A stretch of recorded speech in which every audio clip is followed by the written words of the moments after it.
So, tuturuan ko kayo paano makuha ito. So, first,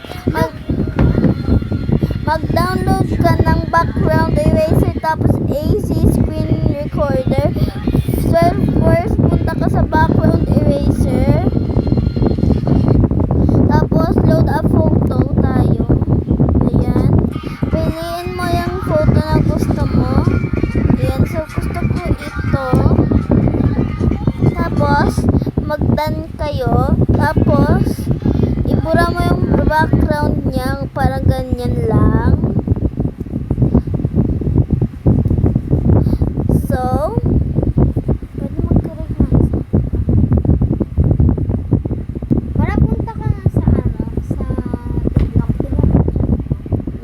Teka lang. Pagkatapos ko tong video.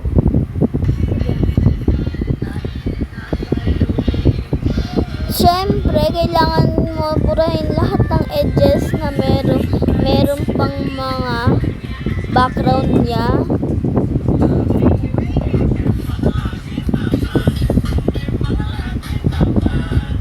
Pantampan Kenny. Philippine Space.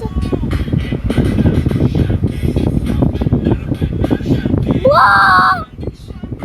Ang ganda talaga.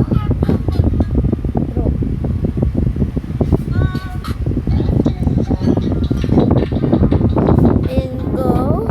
So, done nyo guys. I-save nyo. Tapos, i-finish nyo. Ayan guys. So, teka lang. Okay na yon. Tapos, punta kayo sa easy record. Punta kayo sa settings. Tapos, punta kayo sa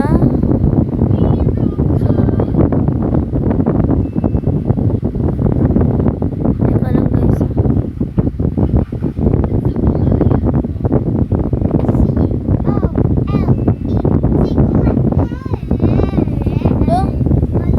Ayun, punta kayo sa text and logo, which is dito. Okay. Tapos, show logo kayo, image. Ayan. Ayan, so guys, you have it na. Ang ganda, diba? I said it to you, diba? Ang ganda na. Ate, tingnan mo. Ang ganda guys. So bye bye. Ayun lang.